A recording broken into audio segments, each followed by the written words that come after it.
La parole de Dieu est une parole vivante et opérante, mais elle doit être lue. Ça doit devenir un élément indissoluble, pour ainsi dire, dans notre fort intérieur.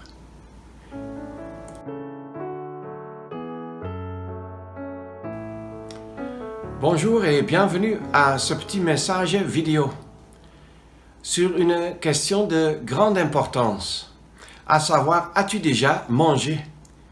Et qu'est-ce que tu as mangé? Nous savons tous que pour nos corps, nous avons besoin de nourriture. Ce n'est pas pour rien qu'il y a le petit déjeuner le matin. Et beaucoup de gens à travers le monde mangent au moins 2, sinon même 3 repas durant la journée pour être en forme. Nous savons tous, même si ce n'est pas toujours possible, qu'il est important de prendre une nutrition équilibrée, balancée. On ne peut pas seulement vivre avec la viande, on ne peut pas non plus seulement vivre avec le riz ou le mil. Il y a besoin d'un peu de telle et de telle chose, un peu de légumes, de fruits, de vitamines, de minéraux, etc. Nous avons besoin d'une bonne nourriture pour nos corps. Autrement, nous le savons tous, ça commence déjà quand les bébés sont nés. Les bébés ont besoin de lait, mais de lait de bonne qualité, tel que le corps de leur maman normalement produit cela. Mais le moment vient que le bébé a besoin de plus, puisqu'il y a la croissance. Et il y a aussi croissance, non seulement physique, mais croissance en besoin. Donc, pour nos corps, nous savons très bien quelle est l'importance des repas. Et généralement, ceux qui ont de la nourriture dans les maisons ne vont pas s'en passer toute une journée. Même les croyants non plus ne feront ainsi. Si tu as de la nourriture, tu commences avec un repas le matin, même si c'est un petit repas, mais au bout de la journée, tu vas prendre un repas copieux dans la mesure du possible, sauf là où il y a la famine. Eh bien, nous prenons souvent très bien soin des repas pour nos corps, de la nutrition balancée et équilibrée pour notre état physique. Ce qui est marrant, ce qui est étonnant, c'est que beaucoup de chrétiens qui savent pourtant très bien qu'ils ont une personnalité, un homme intérieur, l'esprit et l'âme, qui a aussi besoin de nutrition. Et on néglige cet homme intérieur sans aucun problème. On commence la journée, on ne lit pas la parole de Dieu. On continue la matinée, on ne lit pas. On arrive en après-midi, on n'a toujours pas lu. On arrive en soirée. Ah oui, je dois encore lire la Bible, mais je dois d'abord faire autre chose. Et finalement, 21h, 22h, 23h arrivent. Et on est trop fatigué. Et on va au lit. Et on s'étonne de ce qu'on s'affaiblit de jour en jour, spirituellement parlant. Alors je voudrais partager avec vous une très bonne exhortation que le prophète Jérémie nous donne dans un verset.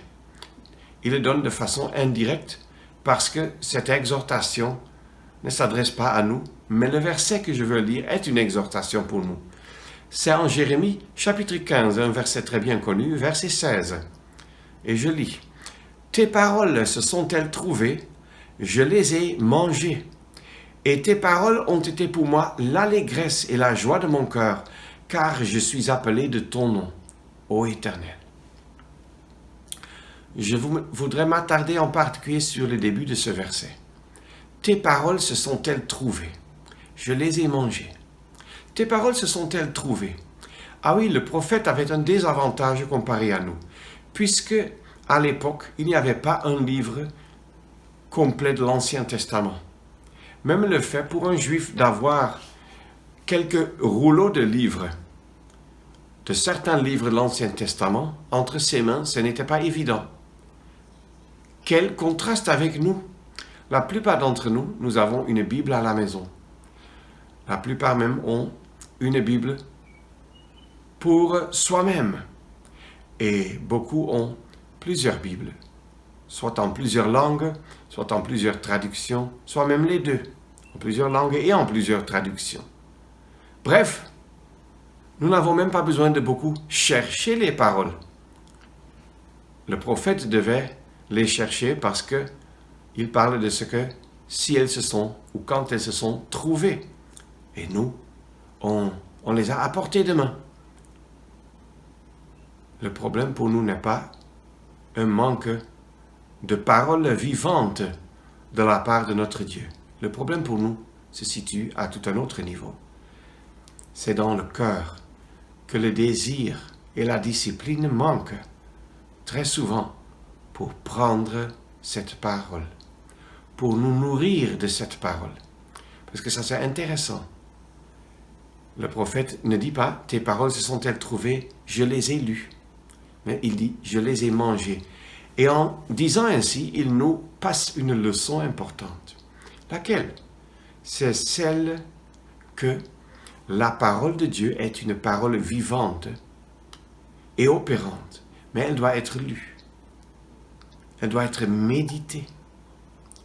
Elle doit être, pour ainsi dire, digérée. Elle doit devenir quelque chose comme des ingrédients qui ont été incorporés dans notre système, dans notre homme intérieur.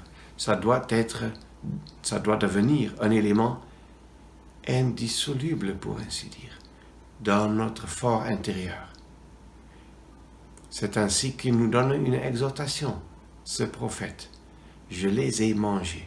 Est-ce que nous mangeons les paroles vivantes de notre Dieu? Est-ce que nous comprenons que nous en avons besoin? Nous avons besoin d'une nutrition équilibrée et balancée pour notre corps, mais également pour notre esprit. Nous avons besoin de lire des passages variés dans la parole. Peut-être aujourd'hui, ou pour une période, j'étudie le livre de la Genèse, mais je dois aussi prendre quelque chose dans les évangiles, dans les épîtres, dans les psaumes, etc. Prendre une nutrition balancée et équilibrée. C'est très important pour rester en santé spirituelle par la saine doctrine, le sain enseignement de la parole de Dieu. Et le prophète nous passe encore une deuxième leçon.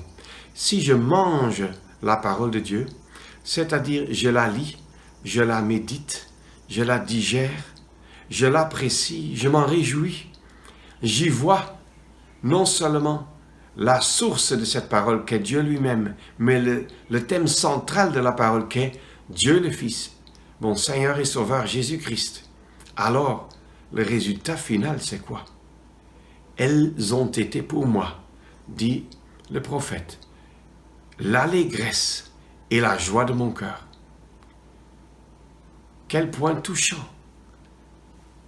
Combien de chrétiens vont leur chemin, spirituellement parlant, dans la famine. Ils sont affamés. Quel est le résultat? Manque d'allégresse et de joie dans les cœurs. Est-ce que tu ne connais pas ça, mon ami? Prends le temps de lire et méditer la parole de Dieu, de la manger, pour utiliser cette expression illustrative. Mange la parole de Dieu et ça devient une source d'allégresse et de joie dans ton cœur. C'est ainsi que, lisant la parole de Dieu le matin, la méditant le matin, pour ainsi dire, nous ouvrons une source d'allégresse et de joie qui va nous accompagner à travers la journée. Et le lendemain, on fait de même. Ce qui ne veut pas dire qu'on lit la parole seulement le matin, même à midi, même à 15 heures, même à 18 heures, même le soir. Personnellement, en couple, en famille, lisons, mangeons même la parole de Dieu. Je répète encore, manger la parole. Évidemment, ce n'est pas littéralement destiné, mais c'est plutôt le sens que ce n'est pas pour notre intellect, pour notre cerveau, mais c'est pour lire et méditer, pour que ça donne de la force, de la croissance et de l'énergie à notre fort intérieur, pour que notre vie spirituelle devienne forte et que nous puissions expérimenter cette allégresse et cette joie qui en est le résultat. C'est ce que je te souhaite, mon jeune ami. C'est ce que je vous souhaite, chers frères et sœurs en Christ qui a déjà un certain âge. Alors, jeunes et âgés, comme croyants, mangeons la parole de Dieu.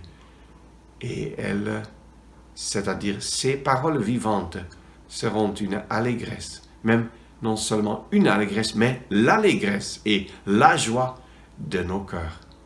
C'est ce que nous nous souhaitons mutuellement.